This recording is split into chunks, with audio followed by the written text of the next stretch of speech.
Hello everyone, welcome to my channel. I am Paniksha Bhardwaj. तो आज के लेक्चर में हम क्लास 10th की एसएसटी के पॉलिटिकल साइंस का chapter number 2 that is federalism, इस चैप्टर का आज ये थर्ड वीडियो रहेगा। ठीक है, आज हम जो है वो क्वेश्चन आंसर्स करेंगे। इससे पहले मैंने 2 वीडियोस जो है वो अपलोड कर दी हैं। आप चैनल की प्लेलिस्ट पे जाइए, आपको वहाँ पे जो है वो इस चैप्टर के से रिलेटेड जो 2 वीडियोस अपलोड किए हैं वो मिल जाएंगे। तो चलिए स्टार्ट करते हैं। देखिए, फर्स्ट क्वेश्चन आपको पूछा हुआ है, locate the following states on a blank outline political map of India. Manipur, Sikkim, Chhattisgarh and Goa. आपको क्या करना है, एक ब्लैंक आउटलाइन पॉलिटिकल मैप लेना है इंडिया का। उसके ऊपर ये जो आपको फॉलोइंग स्टेट्स बताई हुई है ना, जैसे मणिपुर, सिक्किम, छत्तीसगढ़ एंड गोवा, इनको आपने लोकेट करना है उस पॉलिटिकल मैप के ऊपर। तो देखिए, जैसे ये अगर आप बात करें, ये एक पॉलिटिकल मैप है, ठीक है।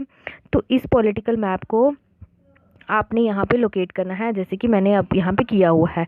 ये आप देखिए, ये जो है ये आपका सिक्किम आ गया, ठीक है। मैं यहाँ लिख देती हूँ, ये आ गया सिक्किम। देन आपका ये जो आ गया, ये आपका मणिपुर आ गया।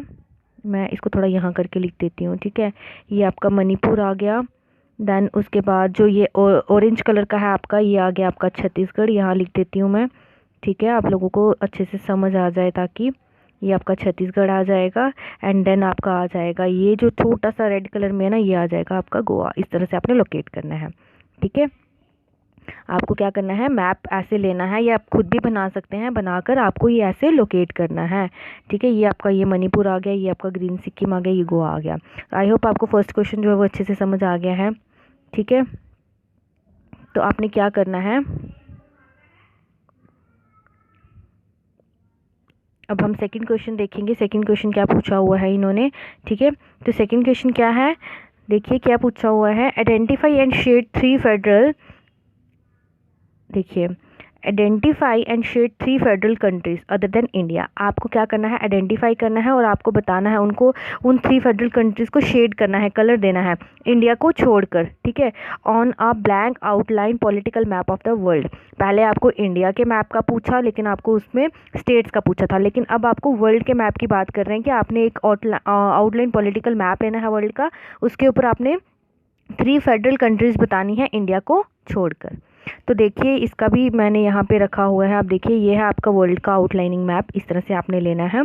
ये आपका यहाँ पे ये इंडिया फॉल करता है, ये है आपका इंडिया, ठीक है। तो यहाँ पे आपको 3 बोली है जहाँ पे फेडरल गवर्नमेंट देखने को मिलती है। फर्स्ट ये आपकी आ गई सऊदी अरेबिया, ठीक है। देन आपका ये आ जाता है पाकिस्तान, इंडिया के बिल्कुल बॉर्डर एरिया पे है पाकिस्तान, या पाक भी मैं लिख सकती हूँ। और ये आपका आ जाएगा अलग कॉन्टिनेंट है आपका ऑस्ट्रेलिया, यहाँ पे फेडरल टाइप ऑफ गवर्नमेंट देखने को मिलेगी, ठीक है। तो इस तरह से आपने शेड करना है, कोई भी कलर से शेड करिए और आप वहाँ पे लिखिएगा उनके बारे में। देन देखिए, थर्ड क्वेश्चन आपको क्या पूछा हुआ है, point out one feature in the practice of federalism in India that is similar to and one feature that is different from that of Belgium। यानी कि आपने क्या करना है, एक फीचर आपने बताना है फेडरलिज्म का जो इंडिया के अंदर, ठीक है, जो क्या है सिमिलर है किससे, बेल्जियम से, और एक आपने बताना है इसका फेडरलिज्म का फीचर इंडिया के अंदर ही जो बेल्जियम से बिल्कुल डिफरेंट है, ठीक है। एक आपने बताना है जो उसके बिल्कुल इक्वल है, सिमिलर है, और एक आपने बताना है जो उसके डिफरेंट है। तो चलिए देखते हैं इसका थर्ड क्वेश्चन। तो ये देखिए क्या लिखा हुआ है यहाँ पे, in India just like in Belgium. That means कि इंडिया के अंदर जिस तरह से बेल्जियम के अंदर है, जो सेंट्रल गवर्नमेंट है ना, वो अपनी पावर्स को शेयर करती है किसके साथ, रीजनल गवर्नमेंट के साथ। जैसे आप अगर बेल्जियम की बात करें तो यहाँ बेल्जियम जो है वहाँ पे सेंट्रल गवर्नमेंट है, तो बेल्जियम जो सेंट्रल गवर्नमेंट है ना बेल्जियम की, वो अपनी पावर शेयर करती है रीजनल गवर्नमेंट्स के साथ। और अगर आप इंडिया की बात करें तो जो सेंट्रल गवर्नमेंट है वो अपनी पावर्स को शेयर करती है स्टेट गवर्नमेंट के साथ and as well as local government के साथ, ठीक है। तो ये आ गया इनका सिमिलर फीचर।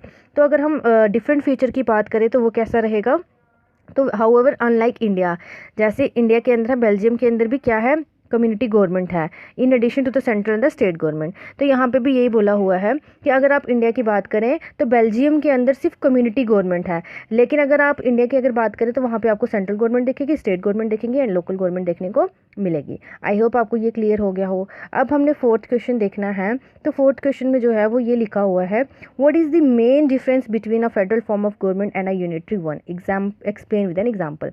तो आपको क्या करना है, डिफरेंस बताना है फेडरल फॉर्म ऑफ गवर्नमेंट के बीच में and unitary one of government के बीच में, यानी कि फेडरल फॉर्म ऑफ गवर्नमेंट कैसी है, unitary one form of government कैसी है, और इसके साथ आपने एग्जांपल भी देनी है।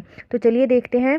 ये देखिए फेडरल फॉर्म ऑफ गवर्नमेंट, पहले हम इसको एक्सप्लेन करेंगे, देन हम यूनिटरी फॉर्म ऑफ गवर्नमेंट देखेंगे। तो फेडरल फॉर्म ऑफ गवर्नमेंट क्या है, there is a sharing of power between union and state government. यहाँ पे क्या होता है, पावर्स की शेयरिंग होती है, पावर को डिस्ट्रीब्यूट किया होता है यूनियन यानी कि सेंट्रल गवर्नमेंट में, और स्टेट यानी कि स्टेट और लोकल गवर्नमेंट में, ठीक है। देन इसमें अगर आप एग्जांपल दें तो क्या देंगे, जैसे यहाँ पे दिया हुआ है एग्जांपल की अगर आप बात करें तो India is a federal country, India एक फेडरल कंट्री है जहाँ पे यूनियन गवर्नमेंट भी है सेंटर में, और स्टेट गवर्नमेंट जो है वो स्टेट लेवल गवर्नमेंट पे है, और पंचायती राज एट लोकल लेवल। क्या बोला हुआ है, एग्जाम्पल कैसे दी यहाँ पे कि कैसे पावर को डिस्ट्रीब्यूट किया हुआ है। तो पावर कैसे डिस्ट्रीब्यूटेड है, पहले जो यूनियन गवर्नमेंट है वो सेंट्रल लेवल पे है, और जो स्टेट गवर्नमेंट है वो स्टेट लेवल पे है, एंड पंचायती राज जो है वो लोकल लेवल पे है। तो इस तरह से वहाँ पे पावर्स को डिस्ट्रीब्यूट किया हुआ है। तो अगर आप बात करें यूनिटरी गवर्नमेंट की, तो जो पावर है वो सेंट्रलाइज्ड होती है विद द यूनियन गवर्नमेंट, यानी कि यहाँ पे जो पावर है ना वो डिस्ट्रीब्यूट नहीं होती है, यहाँ पे पावर जो है वो सिर्फ सेंटर में ही होती है, सेंट्रल गवर्नमेंट के पास होती है, और यहाँ पे स्टेट गवर्नमेंट का कोई भी रोल नहीं रहता है। तो अगर हम यहाँ पे एग्जांपल देना चाहें तो यहाँ पे एग्जांपल आ जाएगी श्रीलंका की। श्रीलंका में जो है वो नेशनल गवर्नमेंट है, यानी कि यहाँ पे पावर जितनी भी है वो सारी की सारी नेशन यानी कि सेंटर के पास में है। देन देखिए हम नेक्स्ट क्वेश्चन देखेंगे। नेक्स्ट क्वेश्चन क्या है, इसका 5th क्वेश्चन जो है वो क्या पूछा हुआ है, State any two differences between the local government before and after the constitutional amendment in 1992। That means कि आपने क्या करना है, दो डिफरेंसेस के बारे में बताना है लोकल गवर्नमेंट के, जो लोकल गवर्नमेंट है ना उसके बारे में आपने दो डिफरेंसेस बताने हैं, एक 1992 से पहले और एक 1992 के बाद, जब उसके अंदर कुछ अमेंडमेंट्स चेंजेस लाई गई थी, उसके बाद में क्या बदलाव आया लोकल गवर्नमेंट के बीच में वो बताना है, और उससे पहले क्या बदलाव था उसके बारे में बताना है। तो चलिए ये देखिए क्या है यहाँ पे, लोकल गवर्नमेंट जो थी ना 1992 से पहले की, वो कैसी थी, जो इलेक्शंस थे उनको कौन कंट्रोल करता था, ये किसके द्वारा कंट्रोल किए जाते थे, स्टेट के द्वारा, and not held regularly. Elections को कंट्रोल करता थी स्टेट, और वहाँ पे इलेक्शंस जो थे वो मतलब लगातार नहीं होते थे, हर 5 साल के बाद नहीं होते थे, कभी होते थे कभी नहीं होते थे। तो सेकंड पॉइंट इसमें आ जाता है कि जो लोकल गवर्नमेंट्स थी ना इनके पास किसी भी तरह की पावर्स नहीं थी, ना ही रिसोर्सेज थे अपने, इनको मतलब डिपेंडेंट रहना पड़ता था स्टेट गवर्नमेंट या सेंट्रल गवर्नमेंट के ऊपर। ये बात हो रही है 1992 से पहले की। लेकिन 1992 के बाद चेंजेस आए, अमेंडमेंट्स आई, और उस अमेंडमेंट के बाद क्या क्या बदलाव देखने को मिला, तो ये देखिए, an independent state election commission responsible to conduct elections regularly, यानी कि एक इंडिपेंडेंट स्टेट इलेक्शन कमीशन जो था उसको अपॉइंट किया गया ताकि वहाँ पे वो उस चीज़ को देख सके कि लोकल गवर्नमेंट के अंदर इलेक्शन जो है वो कॉन्टीन्यूटी में हो रहे हैं या नहीं हो रहे हैं, ठीक है। और दूसरा इसमें ये आ जाता है कि क्या बदलाव देखा गया 1992 के बाद, कि जो स्टेट गवर्नमेंट्स है ना वो मतलब उनको क्या करना है, अपनी कुछ पावर्स को शेयर करना है किसके साथ, लोकल गवर्नमेंट के साथ, एंड साथ ही साथ में वो ये भी देखेगी कि वो रेवेन्यू प्रोवाइड कर रही है लोकल गवर्नमेंट बॉडीज़ को कि नहीं। ये सारे बदलाव जो थे ये देखेंगे 1992 के बाद से। तो आई होप आपको ये क्लियर हुआ होगा। नेक्स्ट आपका आ जाता है आपकी फिलिप्स हैं, ठीक है। क्वेश्चन नंबर 6 जो है वो आपकी फिलिप्स हैं। तो यहाँ पे हम एक बार पढ़ लेते हैं, ये एक पूरा पैराग्राफ है, आपको आई थिंक पेज नंबर मैं देख के बताती हूँ कौन सा था वो। तो जो आपका पेज नंबर है ना बुक का 15, उसका 15 पेज नंबर पे आपको ये सेकंड और थर्ड पैराग्राफ में आपको ये देखने को मिलेगा, ठीक है। ये जो पैराग्राफ है तो क्या पूछा हुआ है, since the United state is a dash type of federation. तो मैंने आपको बताया था यूएसए, स्विट्ज़रलैंड एंड ऑस्ट्रेलिया, यहाँ पे किस तरह की फेडरेशन जो है वो देखने को मिलती है, कमिंग टुगेदर, ठीक है, that is coming together. Next आ जाता है दैट इज कमिंग टुगेदर, ठीक है, लिख लीजिएगा आप साथ साथ। देन उसके बाद क्या बोला हुआ है कि all the constituted states have equal powers and states are, जो यहाँ पे स्टेट्स होती है ना वो स्ट्रांग होती हैं, ठीक है। कमिंग टुगेदर फेडरेशन में स्टेट स्ट्रांग होती है as compare to central government. But अगर आप इंडिया की बात करें, ठीक है, but India is a dash type of federation. Dash type of federation that means कि अगर मैंने जो आपको पीडीएफ दी है वहाँ पे थोड़ा सा मैंने ना यहाँ पे आता है आपका होल्डिंग टुगेदर, ठीक है, आप इसको ठीक कर लीजिएगा, होल्डिंग टुगेदर। यहाँ पे मैंने होल्डिंग नहीं लिखा था, ठीक है, जो मैंने आपको पीडीएफ प्रोवाइड किया आप इसको एक बार करेक्ट कर लीजिएगा, यहाँ पे आ जाएगा होल्डिंग टुगेदर फेडरेशन, ठीक है। मैं इसलिए आपको यहाँ पे क्लियर भी कर रही हूँ, ठीक कर लीजिएगा। तो क्या बोल रहा है, इंडिया के अंदर holding together type of federation है और यहाँ पे कुछ स्टेट्स के पास पावर्स हैं, कुछ के पास नहीं है। That means in India the central government, that means कि जो सेंट्रल गवर्नमेंट है इंडिया के अंदर उसके पास ज़्यादा पावर है as compare to state government. ठीक है, ये था आपका कौन सा वाला पोर्शन, क्वेश्चन आ गया आपका क्वेश्चन नंबर 6। अब देखिए क्वेश्चन नंबर 7 में क्या पूछा हुआ है। तो क्वेश्चन नंबर 7 में पूछा हुआ है, यहाँ पे आपको 3 रिएक्शंस दी हुई हैं to the language policy followed in India. India के अंदर जो लैंग्वेज पॉलिसी फॉलो की गई है उसके ऊपर 3 रिएक्शंस यहाँ पे आपको दी गई है। Give an argument and an example to support and any of these positions. आपको क्या करना है, एक आर्ग्यूमेंट देना है और आपको एग्जाम्पल के साथ सपोर्ट करना है इनमें से किसी भी एक पोजीशन को। देन उसके बाद क्या बोला हुआ है, जो संगीता है, ठीक है, संगीता यहाँ पे ये जो 3 आपको ये दी हुई है, रिएक्शंस दी हुई है, इनके बारे में बताया हुआ है कि Sangeeta the policy of accommodation has strengthened national unity. जो पॉलिसी है अकोमोडेशन की, ये हमारी नेशनल यूनिटी को क्या करती है, मजबूत बनाती है। देन अरमान क्या बोल रहा है, language based states have divided us by making everyone conscious of their languages. यानी कि अरमान जो है वो बोल रहा है कि जो लैंग्वेज बेस्ड स्टेट्स है ना, यानी कि जिनकी डिवीजन लैंग्वेज के बेसिस पे की गई थी, वो स्टेट, जैसे मैंने आपको आंध्र प्रदेश के बारे में बताया था कि उनको लैंग्वेज के बेसिस पे अलग कर दिया था। ठीक है, तो यही बोला हुआ है कि लैंग्वेज बेस्ड स्टेट जो है वो क्या कर रही है, हर किसी को अलग कर रही है, बिकॉज हर कोई जो है वो अपनी लैंग्वेज को कॉन्शियस लेके कॉन्शियस है। और हरीश जो है, हरीश क्या बोल रहा है, this policy has only help to consolidate the dominance of English over all other languages. ये जो लैंग्वेज बेस्ड पॉलिसी है ना, ये हर किसी को हेल्प कर रही है कि वो उसके ऊपर जो है, मतलब दूसरी लैंग्वेज जो है वो इंग्लिश जो है वो डोमिनेट कर रही है दूसरी लैंग्वेजेस से। तो इनमें से कौन सी स्टेटमेंट जो है वो सही आई, तो ये हम देखेंगे क्वेश्चन नंबर 7 में। तो देखिए क्या बोला हुआ है, I agree with Sangeeta's reaction. That means कि मैं जो हूँ वो संगीता की रिएक्शन से एग्री करता हूँ। क्यों एग्री करता हूँ, if the policy of accommodation was not followed, अगर जो पॉलिसी है अकोमोडेशन की वो फॉलो नहीं की जाएगी, जो स्टेट्स है ना were not created on linguistic basis. अगर पॉलिसी ऑफ अकोमोडेशन फॉलो नहीं की जाएगी तो जो स्टेट्स है ना वो क्रिएट नहीं की जाएंगी लिंग्विस्टिक बेसिस पे, यानी कि लैंग्वेज के बेसिस पे स्टेट्स को नहीं क्रिएट किया जाएगा। There would be have been further partition of India. तो अगर ऐसा नहीं होगा, अगर ऐसा होगा लिंग्विस्टिक बेसिस के ऊपर स्टेट्स को फॉर्म किया जाएगा तो इंडिया की और पार्टीशंस देखने को मिलेंगी, यानी कि इंडिया जो है वो और डिवाइड होना शुरू हो जाएगा पार्ट्स में।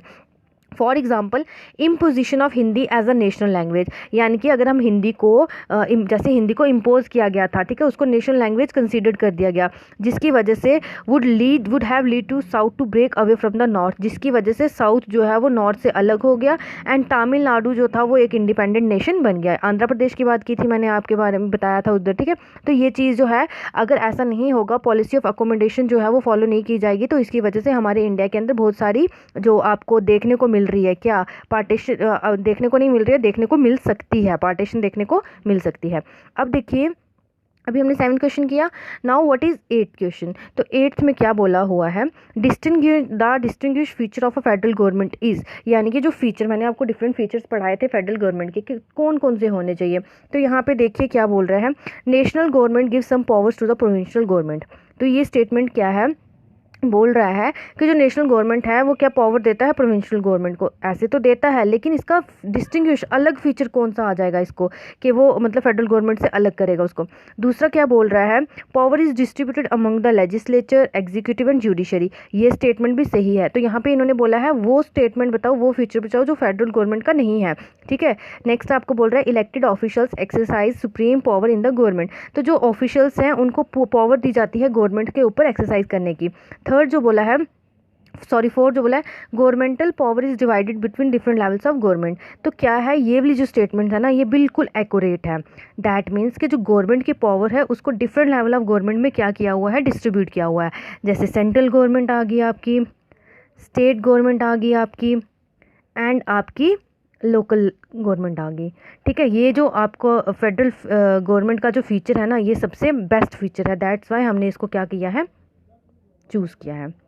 देन आप देखिए आगे क्या है, आपका आ जाता है आगे 9th क्वेश्चन आपको पूछा हुआ है, कुछ आपको फ्यू सब्जेक्ट्स दिए गए हैं, ये हैं आपके कुछ फ्यू सब्जेक्ट्स, इनके बारे में भी मैंने आपको बताया था। तो ये इनकी एक इंडियन कॉन्स्टिट्यूशन के अंदर इन सब्जेक्ट्स की एक लिस्ट बनाई गई हुई है, ठीक है।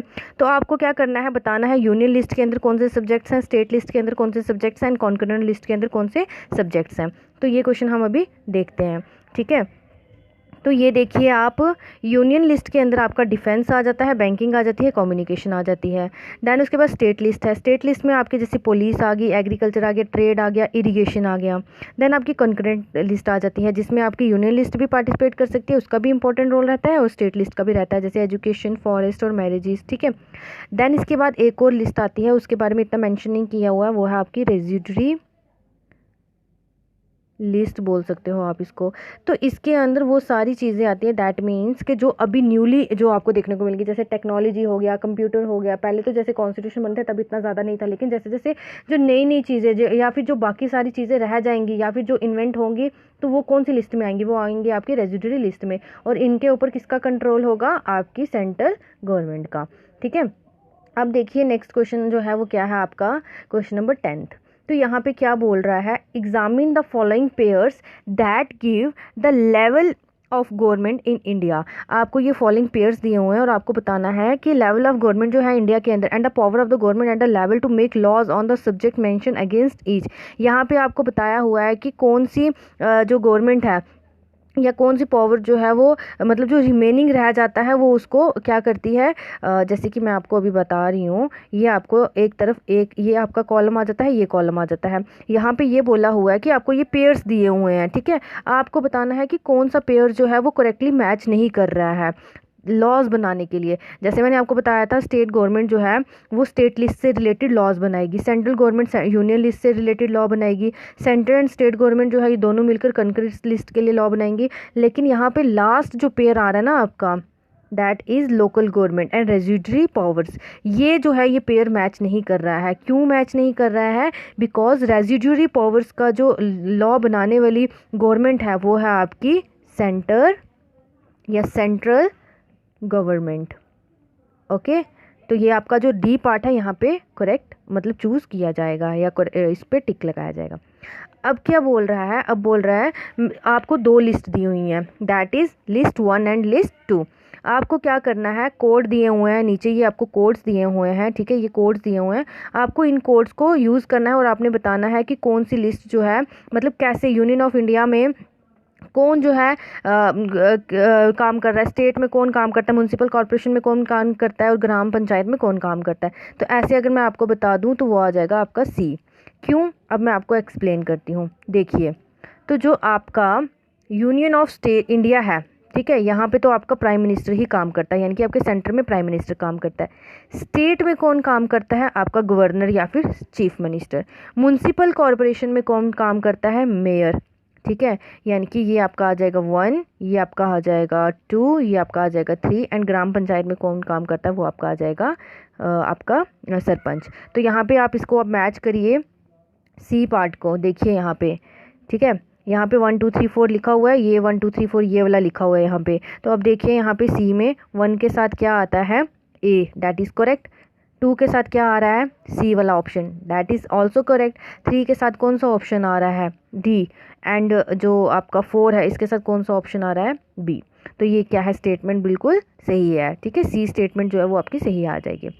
अब आपको आगे ये बोल रहा है, ये क्वेश्चन जो है ना, ये क्वेश्चन आप खुद करेंगे, ठीक है। क्वेश्चन नंबर 12 जो है, आपको नीचे 2 स्टेटमेंट्स दी हुई हैं, कंसीडर द फॉलोइंग 2 स्टेटमेंट्स। आपको 2 स्टेटमेंट बतानी है, कौन सी सही है कौन सी जो है सही है, उनके बारे में आपने लिखना है। आपको नीचे 4 स्टेटमेंट्स दी हुई हैं, इन चारों में से आपने बताना है कि 2 स्टेटमेंट कौन सी सही हैं। ये आपका होम टास्क रहेगा, इसको आप खुद करेंगे, ठीक है। नहीं समझ आएगा तो आप मुझे कमेंट सेक्शन में बोलिएगा, मैं आपको समझा दूँगी। तो आज के लिए इतना ही रखते हैं। Thank you and have a wonderful day ahead. और स्टूडेंट्स, अगर आपको मेरी ये वीडियो पसंद आई है, आप इसको अपने फ्रेंड्स के साथ शेयर करें, वीडियो को लाइक करें एंड चैनल को सब्सक्राइब करना ना भूलें। Thank you.